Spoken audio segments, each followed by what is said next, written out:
নির্ধারিত সময়ের ১.৫ মাস পর হলেও সুনামগঞ্জে শুরু হয়নি বেশিরভাগ ফসল রক্ষা বাঁধের কাজ।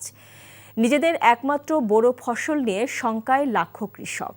তাদের অভিযোগ, রাজনৈতিক প্রভাব খাটিয়ে পিআইসি অর্থাৎ প্রকল্প বাস্তবায়ন কমিটি দিচ্ছে সংশ্লিষ্টরা। সুনামগঞ্জ থেকে দেওয়ান গিয়াস চৌধুরীর পাঠানো রিপোর্ট।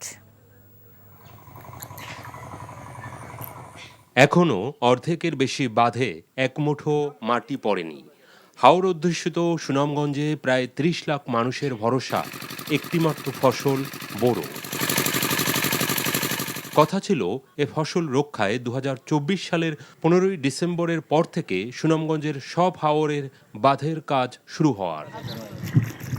কৃষক ও হাওরবাসীদের অভিযোগ, ধান রক্ষায় সর্বোচ্চ গুরুত্ব কিংবা সরকারের কোটি কোটি টাকা বরাদ্দ হলেও প্রতি বছরই অনিয়ম দুর্নীতির অভিযোগে তা যাচ্ছে ভেস্তে। তাই স্বপ্নের ফসল উজানের ঢলে তলিয়ে যাওয়ার শঙ্কা থাকছেই। আমরা যে এই যে বান্ডা গাঙ্গাটির যে বান্ডা, এটা হলো আমরা গুরুত্ববান সারা মাঠে নরে রক্ষা হয়ে যায়। ২-৩ মাইল জায়গায় এই বান্ডায় আমরা আটকে রাখে, পানিটা আটকে রাখে। এখনো বাঁধের কোনো কাজেই হয় না। খেয়ে পাইছে বাঁধ, খেয়ে কি করবো, এখনো কোনো হদিসই পাইতেছে না। আমরা এই বাঁধে 5টা বাঁধের পানি আটকে রাখি। যদি বৃষ্টি বাদল হয় তাহলে আমাদের এটার মধ্যে পানিটা আটকে থাকি। কাজ যদি সময় মতো না করে তাহলে যদি শেষ সময় এই পানি আর কাজ করে, তো আমরা মাটি না করে তাই এই পানি আমলা দিব, ঠেলা দিব, ক্ষতিগ্রস্ত হইব। বাঁধ নির্মাণে হাওরে সেই একই চিত্র। পাউব স্থানীয় প্রশাসন ও রাজনৈতিক ব্যক্তিদের ওপর অনিয়ম দুর্নীতির বিস্তর অভিযোগ কৃষকদের। তারা বলছেন, পিআইসি অর্থাৎ প্রকল্প বাস্তবায়ন কমিটি দেওয়া হচ্ছে মোটা অঙ্কের অর্থের বিনিময়ে। সম্প্রতি জেলা প্রশাসকের সম্মেলন কক্ষে মত বিনিময় সভায় তুলে ধরা হয় পিআইসি ও সংশ্লিষ্ট কর্মকর্তাদের গাফিলতি। এখনো কোন বাজে কোনো উন্নতি নেই কাজে। এখন এই মুহূর্তে আমরা মনে হয় যে এসও সাহেবরা, ইউনো সাহেব বা পানি উন্নয়ন বোর্ডের যারা আছেন, আমার মনে হয় তার বৃষ্টি অপেক্ষা করতেছেন যে পানি আসলে আর বাদ দেওয়ার আর প্রয়োজন নেই। তবে কিছু জটিলতা থাকলেও নির্ধারিত সময়ের মধ্যেই কাজ শেষ করার আশা পাউবোর। সমস্যা পড়লেও এখন সেটা ওভারকাম করা হয়ে গেছে।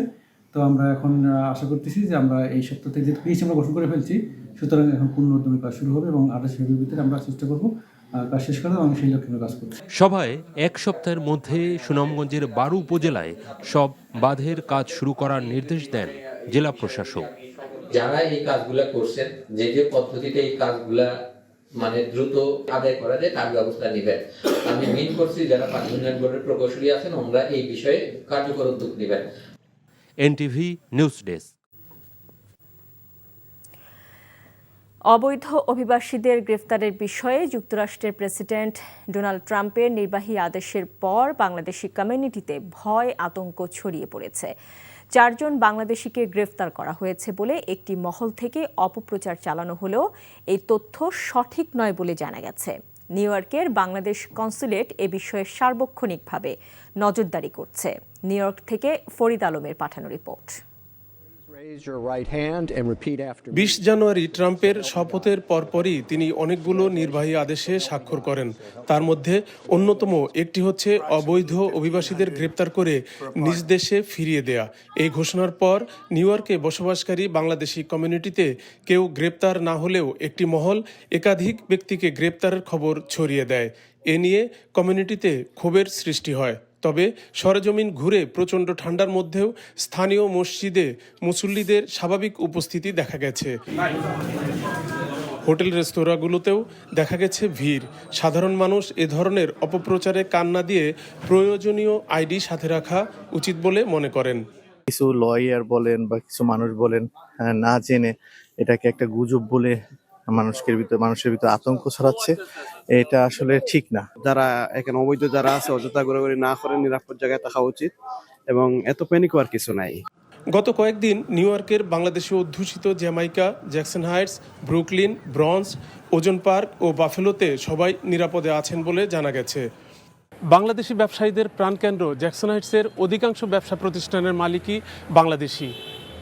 প্রেসিডেন্ট ট্রাম্পের নির্বাহী আদেশের পর এই এলাকায় তেমন কোনো পরিবর্তন দেখা যায়নি, আর কেউ গ্রেপ্তার হয়েছে বলেও খবর পাওয়া যায়নি। নিউ ইয়র্কের বাংলাদেশ কনসুলেটের কনসাল জেনারেল নাজমুল হুদা গ্রেপ্তারের খবরকে ভুয়া বলে আখ্যায়িত করেন। এটা আমাদের জন্য খুশির খবর যে খবরটি ভুয়া, যে আমাদের কেউ সেভাবে আসলে অ্যারেস্ট হয়নি, বা এখন পর্যন্ত আমরা আমাদের বাংলাদেশি কোনো ভাই বোন কাগজপত্রের অভাবে বা অন্য কোনো কারণে অ্যারেস্ট হয়েছেন বলে আমরা জানি না। তবে কেউ গ্রেপ্তার হলে করণীয় নিয়ে তিনি কমিউনিটি লিডারদের সাথে যোগাযোগ রাখছেন বলে জানান। এ ধরনের পরিস্থিতি যদি উদ্ভব হয় তাহলে কতটুকু সহায়তা আমরা করতে পারবো, কিভাবে সহায়তা করতে পারবো, এবং কতটুকু করলে সেটা নিরাপদ সহায়তা হিসাবে দেওয়া যাবে, সেই বিষয়ে আসলে এখনও ইটস টু আর্লি। এখন পর্যন্ত এটা কেবলই সূচনা হয়েছে। আমাদের আরেকটু এই বিষয়ে নিজেদের মধ্যে কথাবার্তা বলতে হবে। অবৈধ অভিবাসী গ্রেপ্তার অভিযানে গত 5 দিনে পুরো যুক্তরাষ্ট্রে প্রায় 2000 জনকে গ্রেপ্তার করা হয়েছে।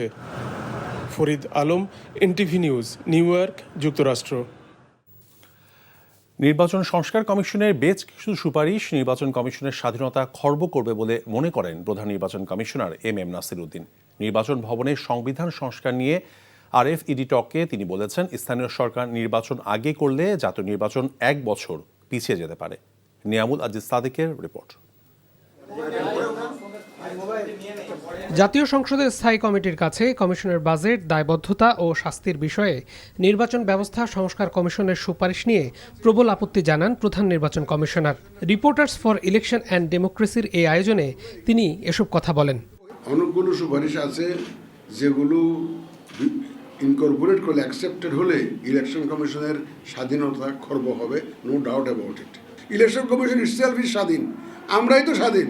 আমাদের চাইতে স্বাধীনতার মধ্যে আরেকটা স্বাধীন দিলে তার আরেকটা মুশকিল। আমি ভোটার লিস্ট করব, ভোটার তৈরি করব, আর অন্য এক কর্তৃপক্ষ এটা দায়িত্বে থাকবে, তাহলে আমাকে নিয়ন্ত্রণ থাকবে? সরকারি হুকুমে চললে ইলেকশন কমিশনের কী দশা হয়, এটা আমার তার ব্যাখ্যা করার দরকার নেই। সুতরাং আমার স্বাধীনতা যদি না থাকে, কম্প্রোমাইজ হয়, it may be anything other than the fair election. এপ্রিল-মের মধ্যে ভোটার তালিকা চূড়ান্ত করে নির্ধারিত সময়ের মধ্যেই নির্বাচনের জন্য সব ধরনের প্রস্তুতি নেওয়া হচ্ছে বলে জানিয়েছেন সিইসি। বলেন, জাতীয় নির্বাচনের তফসিল ঘোষণার আগে নিবন্ধিত সব রাজনৈতিক দল নিয়েই নির্বাচন হবে। একটা জাতীয় ঐক্যমত্য কমিশন হবে, হয়তো বা ওখানেও আলোচনায় এসে যেতে পারে, হয়তো বা এসে যেতে পারে।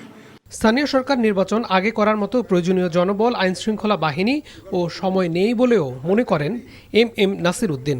পৌরসভার চেহারা কীরকম হবে, ইউনিয়ন পরিষদের চেহারা কীরকম হবে, সিটি কর্পোরেশনের মেয়র থাকবে কি থাকবে না, সংস্কার কমিশনের রিপোর্টই এখনও তারা পায়নি। স্থানীয় সরকার নির্বাচন করতে আমরা দেখছি গড়ে প্রায় এক বছর সময় লাগে। এটা ইন ফেজেস করতে হয়, অনেক মারামারি হয়, হানাহানি হয়, ভাইয়ে ভাইয়ে কন্টেস্ট হয়, অনেক প্রতিযোগিতা হয়, সুতরাং অনেক লোক মারা যায়, দেখছি তো আমরা সহিংস ঘটনা ঘটে।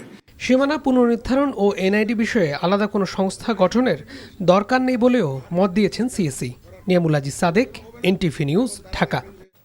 ভ্যাট নির্ধারণের পর নিত্যপণ্য কিনতে মানুষের কষ্ট হলেও অর্থনীতি সচল রাখতে সেটা করতে বাধ্য হচ্ছে সরকার। আন্তর্জাতিক কাস্টমস দিবসের অনুষ্ঠানে এই কথা বলেছেন অর্থ উপদেষ্টা ডক্টর সালাউদ্দিন আহমেদ। আর এনবিআর চেয়ারম্যান আব্দুর রহমান খান বলেছেন, ঋণের দায় শোধ করতেই বেশিরভাগ আয় শেষ হয়ে যাচ্ছে। রাজস্ব ভবনে কাস্টমস দিবসের আলোচনায় তারা এসব কথা বলেন। নিয়ামুল আজিজ সাদেকের আরেকটি রিপোর্ট। বেশ কিছু খাতে ভ্যাট বৃদ্ধি নিয়ে সামাজিক যোগাযোগ মাধ্যম ও জনমনে অসন্তুষ্টি চলছে বেশ কিছুদিন ধরে। ভ্যাট বৃদ্ধিতে জনজীবনে নেতিবাচক প্রভাব নিয়ে গণমাধ্যমের রিপোর্টের কঠোর সমালোচনা করেন অর্থ উপদেষ্টা। এই ভ্যাট বাড়ানো কেন, ও বাড়ানো কেন, ভেতরের কাহিনী কি সেগুলো আমরা সবসময় বলি না। সবই খারাপ বাংলাদেশে, সবই ভালো, এমন ভাব আমি মাঝে মাঝে দেখি যে বাংলাদেশের মধ্যে বন্ধ হয়ে গেলো, বাংলাদেশের মধ্যে দেশই নাই মতো, এরকম ভাব। এই হচ্ছে না, ওই হচ্ছে না, ওই পেঁয়াজের দাম কমে গেছে, আলুর দাম কমে গেছে, চালের দাম অনেক বেড়ে গেছে। তবে এটা ঠিক, জনগণের ডেফিনেটলি জনগণের কিছুটা কষ্ট হচ্ছে, তাদের পাওয়ার ক্ষমতার মধ্যে থাকছে না অনেক কিছু, সেটা আমরাও করব। তার মানে ইচ্ছাকৃতভাবে তো করছে না। যে জাতীয় কাস্টমস দিবস উপলক্ষে আগারগাঁওয়ের রাজস্ব ভবনে এনবিআর চেয়ারম্যান বলেন, বিগত সরকারের নানা প্রকল্পের ঋণ শোধ করতেই সরকারের প্রায় সব আয় শেষ হয়ে যায়। আমাদের ঋণের বোঝা ক্রমাগত বাড়বে এবং আমাদের ডেভেলপমেন্ট পার্টনার আমাদেরকে ক্রমাগত চাপ দিবে।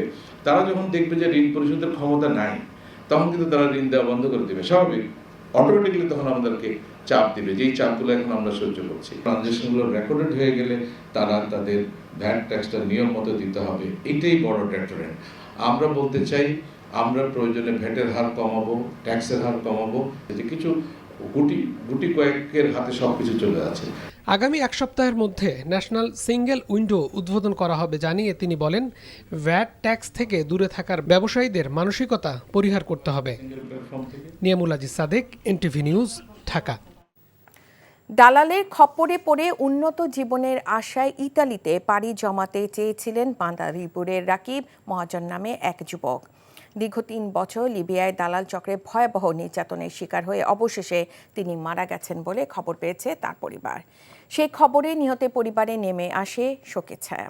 ইউরোপে অভিবাসন প্রত্যাশায় যাওয়া রাকিবের মতো আরও শতাধিক মানুষ প্রাণ হারিয়েছেন বলে স্থানীয়রা দাবি করেন। এদিকে প্রশাসন দালাল চক্রের বিরুদ্ধে আইনগত ব্যবস্থা নেওয়ার আশ্বাস দিয়েছে। মাদারীপুর থেকে MR মর্তুজার পাঠানো রিপোর্ট।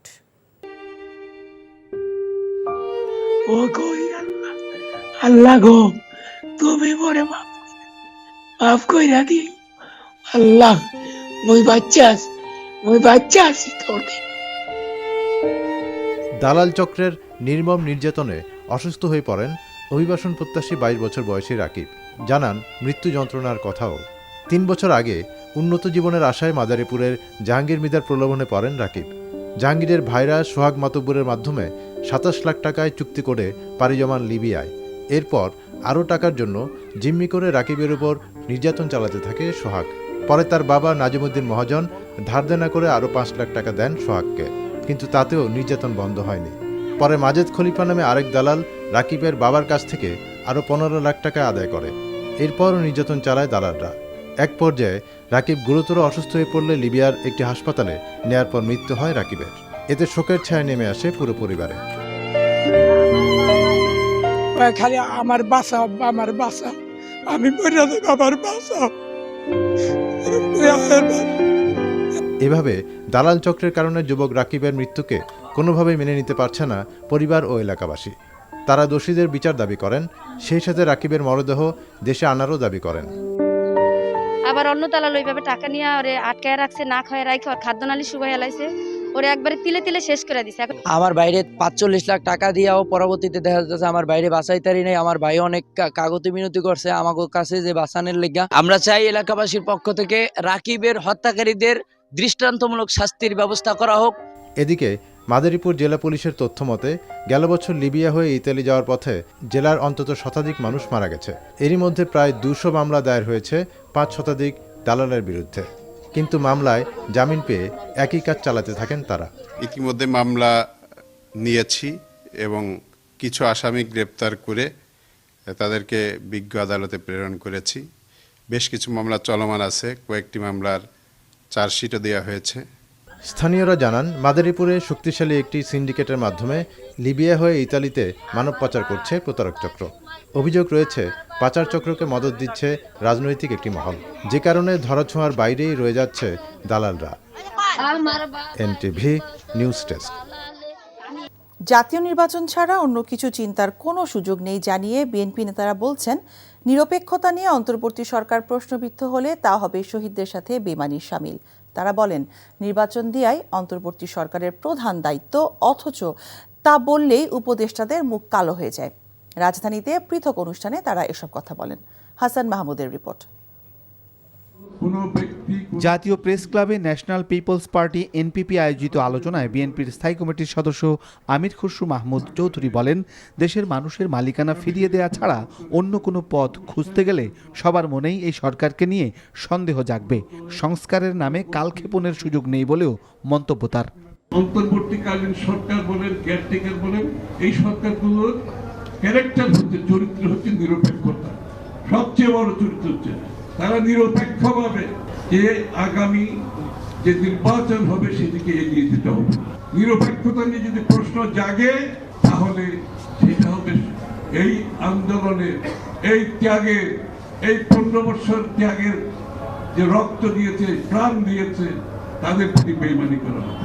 এদিকে ঢাকা রিপোর্টার্স ইউনিটি মিলনায়তনে জাতীয়তাবাদী মুক্তিযোদ্ধা দল আয়োজিত আলোচনায় হাফিজউদ্দিন আহমেদ বলেন, নির্বাচনের জন্য যতটুকু সংস্কার দরকার তার জন্য 3 মাসই যথেষ্ট। দল করার অধিকার সবার রয়েছে, তবে তা ক্ষমতায় থেকে নয়। শেখ হাসিনার সাথে সাথে অপসংস্কার বিদায় নিয়েছে, এখন সংস্কার করার ন্যায্য অধিকারী হলো একটি নির্বাচিত গণপ্রতিনিধি। মনে হয় আমরা নির্বাচনের কথা বললে উপদেষ্টাদের মুখ কালো হয়ে যায়, মনে হয় কেন একটা অন্যায় দাবি দাওয়া আমরা করি। আমরা তো অন্যায় দাবি দাওয়া করছি না, তবে এটা অবশ্যই বলবো, কিংস পার্টি গঠন করবেন না। যারা রাজনীতি করতে চায় এই সরকার থেকে পদত্যাগ করে বাইরে গিয়ে তারা সরকার গড়ে তুলুক।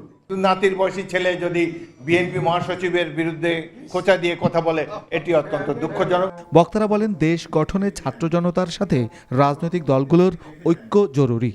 এখন সীমান্তে আমার প্রতিবেশী দেশ আবার গন্ডগোল শুরু করেছে। Hasan Mahmud, NTV news, Dhaka. BNP নেতাদের সাম্প্রতিক বক্তব্যকে সরকারের জন্য সতর্কবার্তা মন্তব্য করে পরিবেশ উপদেষ্টা সৈয়দা রিজওয়ানা হাসান বলেছেন, উপদেষ্টাদের কেউ রাজনৈতিক দলের সাথে সম্পৃক্ত নন। আর আইন উপদেষ্টা আসিফ নজরুল বলেছেন, রাজনৈতিক দলগুলোর সঙ্গে সরকারের কোনো দূরত্ব নেই। দুপুরে রাজধানীতে আলাদা অনুষ্ঠানে তারা এসব কথা বলেন। নূর হোসেনের রিপোর্ট।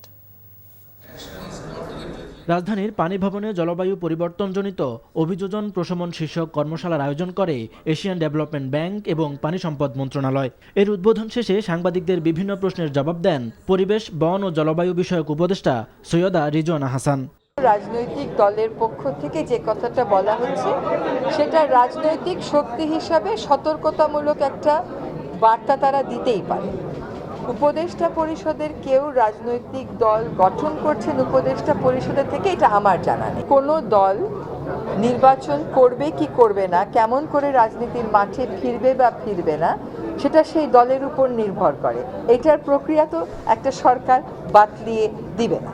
জুলাই ঘোষণাপত্র নিয়ে সাংবাদিকদের আরেক প্রশ্নের জবাবে রিজওয়ানা জানান, ঘোষণাপত্রে মুক্তিযুদ্ধকে অবজ্ঞা করার সুযোগ নেই, তবে আওয়ামী লীগের মতো করে মুক্তিযুদ্ধকে না দেখার আহ্বান জানান তিনি।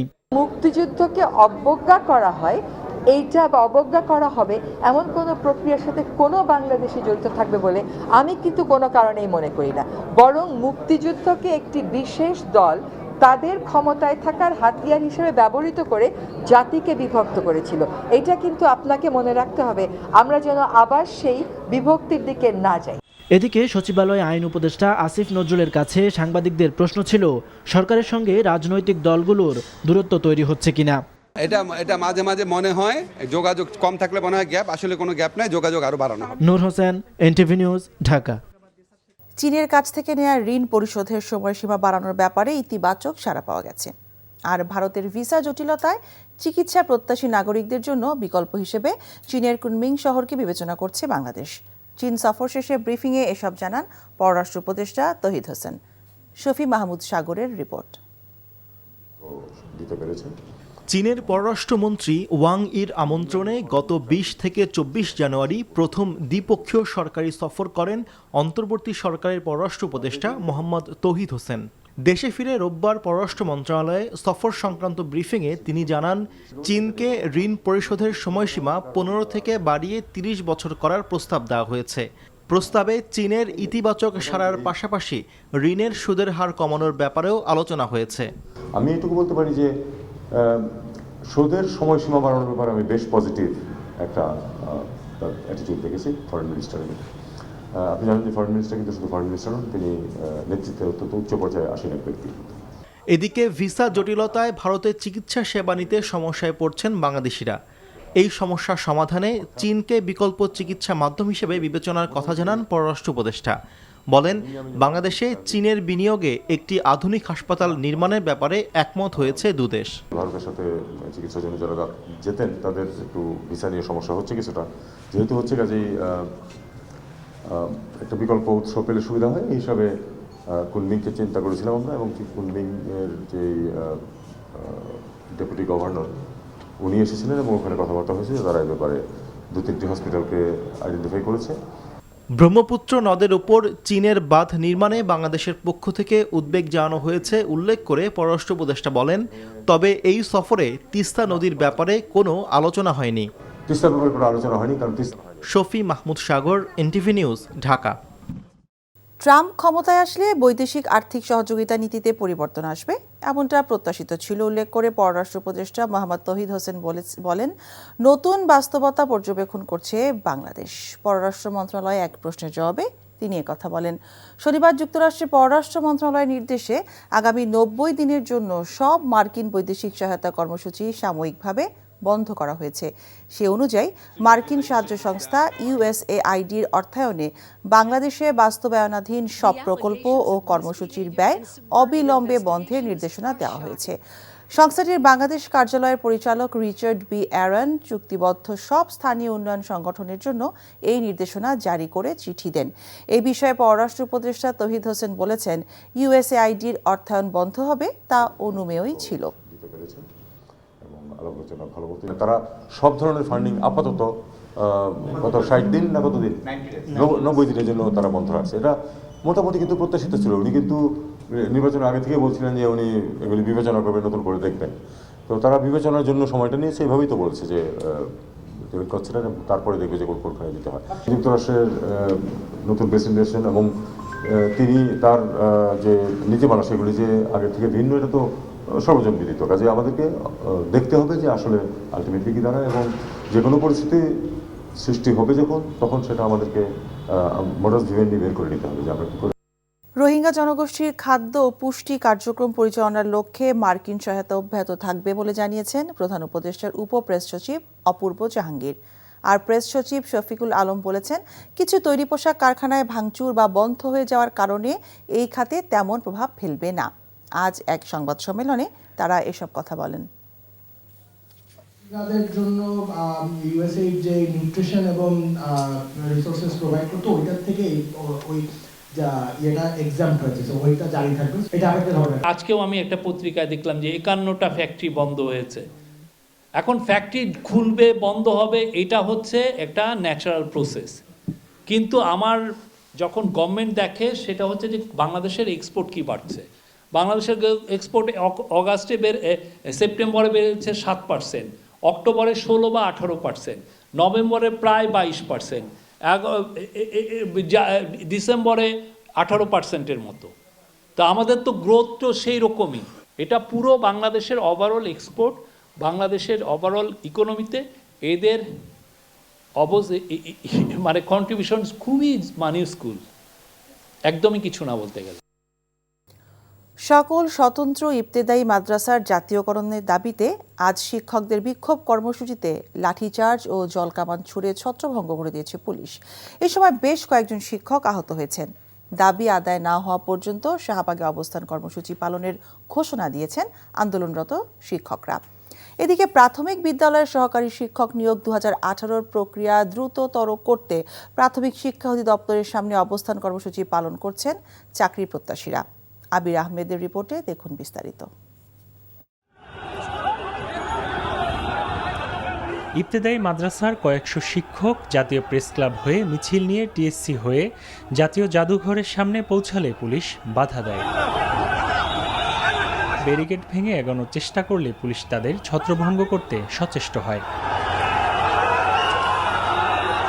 এ সময় বেশ কয়েকজন শিক্ষক আহত হন। শিক্ষকরা অভিযোগ করেন, পুলিশ মিছিলের অনুমতি দিয়েও তাদের উপর হামলা চালিয়েছে। তারা আমাদেরকে আশ্বস্ত করেছে যে আমাদের দাবি দাবা মেনে নেবে, কিন্তু দীর্ঘ 6 মাস হয়েছে, এখনো আমাদের দাবি দেওয়ার ব্যাপারে কোনো উদ্যোগ নেওয়া হয় নাই। আমাদের পরিবার পরিজন নিয়ে খুব অভাবের সাথে সংসার চালাচ্ছি। পরে প্রধান উপদেষ্টা বরাবর স্মারকলিপি দেন স্বতন্ত্র ইবতেদায়ী মাদ্রাসার শিক্ষকরা। দাবি না মানা হলে শাহবাগে অবস্থান কর্মসূচি চালিয়ে যাওয়ার ঘোষণা দিয়েছেন তারা। প্রাইমারি যেমনিভাবে জাতীয়করণ করছে, আমাদেরকে জাতীয়করণ করবে, ঘোষণা দেবে, তারপর আমরা মার্চ ছাড়বো। আমরা অনেক দুঃখে কষ্টে মানবতার জীবন যাপন করতেছি। পুলিশ বলছে, মিছিল নিয়ে ব্যারিকেড ভেঙে সামনে এগোনোর চেষ্টা করলে তাদের বাধা দেয়া হয়। পুলিশেরা আমাদের লাঠিচার্জ করছে, পুলিশেরা আমাদের জলকামান দিছে। আমাদের ব্যারিকেড ছিল, আমাদের পুলিশ ফোর্স ছিল, ব্যারিকেড ভেঙে ধাক্কা থেকে দিয়ে অ্যাসল্ট করে তারা কিন্তু প্রায় 100 জন ওই পাশে চলে গিয়েছিল। তারপরে আমরা বাধ্য হয়ে তাদেরকে জনগণের যেন শান্তি শৃঙ্খলা বিঘ্নিত না হয় সেই কারণে আমরা পানি ছিটিয়েছি তাদের উপর।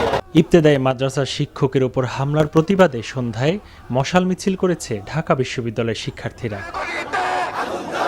এদিকে রাজধানীর মিরপুরে প্রাথমিক শিক্ষা অধিদপ্তরের সামনে সরকারি প্রাথমিক বিদ্যালয়ের 2018 সালের সহকারী শিক্ষক নিয়োগ প্রক্রিয়া দ্রুত করার দাবিতে অবস্থান কর্মসূচি পালন করেছে লিখিত ও মৌখিক পরীক্ষায় উত্তীর্ণ চাকরি প্রত্যাশীরা।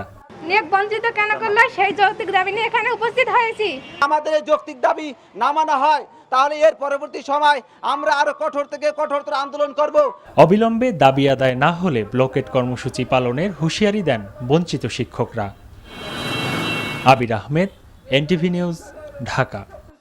যেসব শীর্ষ সন্ত্রাসী জামিনে বাইরে আছে তাদের আবারও আইনের আওতায় আনা হবে বলে জানিয়েছেন স্বরাষ্ট্র উপদেষ্টা জাহাঙ্গীর আলম চৌধুরী। সকালে কেরানীগঞ্জে ঢাকা কেন্দ্রীয় কারাগারে জরুরি সেবা হটলাইন উদ্বোধন করে তিনি কথা বলেন। তিনি বলেন, দেশের বিভিন্ন স্থানে চাঁদাবাজি, খুনসহ নানা অপরাধ বেড়েছে, যাতে জামিনে মুক্ত শীর্ষ সন্ত্রাসীদের জড়িত থাকার প্রমাণ মিলেছে বলেও তিনি মন্তব্য করেন। আবির আহমেদের আরেকটি রিপোর্ট। জরুরি সেবা হটলাইন উদ্বোধন করতে রোববার সকালে কেরানীগঞ্জে অবস্থিত ঢাকা কেন্দ্রীয় কারাগারে যান স্বরাষ্ট্র উপদেষ্টা জাহাঙ্গীর আলম চৌধুরী। এ সময় তাকে গার্ড অফ অনার প্রদান করা হয়। ঘুরে দেখেন কারাগার। পরে উদ্বোধন করা হয় কারাগারের জরুরি সেবা হটলাইন নম্বর। এখন থেকে এই সেবার মাধ্যমে ভোগান্তি ছাড়া বন্দীদের সাথে দেখা, ফোনে কথা বা খোঁজখবর নিতে হলে আগে থেকে যোগাযোগ করে সময় নিতে পারবেন স্বজনরা। আর এই সার্ভিসটিতে নিয়োগ দেওয়া হবে জুলাই আন্দোলনে আহত ব্যক্তিদের বলে জানান স্বরাষ্ট্র উপদেষ্টা।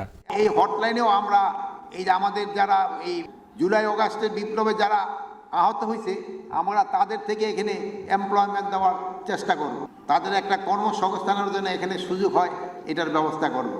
এ সময় এক প্রশ্নের জবাবে জাহাঙ্গীর আলম চৌধুরী বলেন, শীর্ষ সন্ত্রাসীরা জামিনে মুক্তি পেয়ে আবারও নানা ধরনের অপরাধে জড়িয়ে পড়ছে, তাই অপরাধ নিয়ন্ত্রণে আবারও তাদের আইনের আওতায় আনা হবে। ছিনতাই, চাঁদাবাজি হচ্ছে এবং যারা করতেছে তারা ধরাও পড়তেছে, আবার ছাড়া পাওয়ার পরে আবার তারাও আবার এর ভিতরেও করতেছে। এটা সত্যি কথা। তা আমরা চেষ্টা করতেছি এটা যে যতভাবে হোক কমায় আনার জন্য। যেই ধরা পড়বে তারই আইনের আওতায় নিয়ে আনা হবে। অপর এক প্রশ্নের জবাবে স্বরাষ্ট্র উপদেষ্টা বলেন, 5 আগস্ট জেল ভেঙে পালানো আসামিদের মধ্যে এখনো প্রায় 700 জন পলাতক আছে, যাদের ধরতে অভিযান অব্যাহত রয়েছে। আবির আহমেদ, এনটিভি নিউজ, ঢাকা।